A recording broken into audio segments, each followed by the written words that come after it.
जय श्री राम। दक्षिण भारत में एक महान संत बिल्वमंगलाचार्य हुए और वो अपनी पत्नी के साथ आश्रम में रहा करते थे। पत्नी उनकी परम पवित्र और पाति धर्म का पालन करने वाली एक धर्मनिष्ठ स्त्री थी। एक बार बिल्वमंगलाचार्य से चिंतामणि नामक वेश्या जो कि नर्तकी थी भेंट हो गई। बड़ी सुंदर थी। अब उसको देख करके मंगलाचार्य जी आसक्त हो गए। इतना आसक्त हो गए कि पत्नी को भूल गए।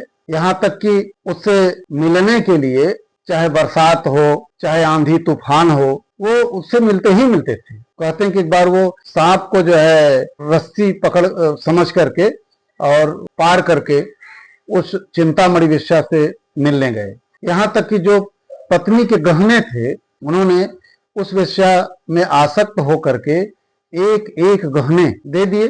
अब गहने भी खत्म हो गए और चिंतामणि के प्रति वह आसक्त रहे।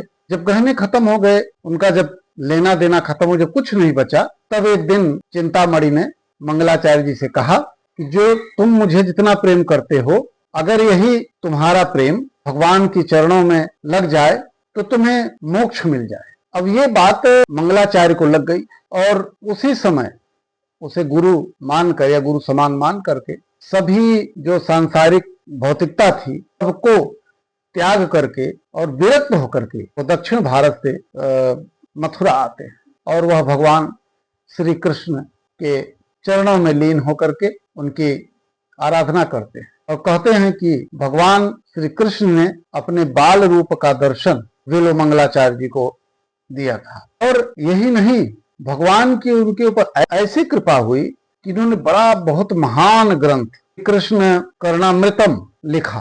तो जहां बिल्वमंगलाचार्य पतन की तरफ थे और जब उनको ज्ञान हुआ, उसी चिंतामणि जिसने इनका मार्गदर्शन किया, उसी वेश्या ने जब इनको ज्ञान हुआ तब भगवान की ओर उन्मुख हुए। इसलिए मेरा ही कहना है कि चाहे मनुष्य कितना भी भटक जाए, यदि एक भी क्षण के लिए उसका हृदय भगवान की ओर अगर मुड़ जाता है तो उसका जीवन सार्थक हो जाता है।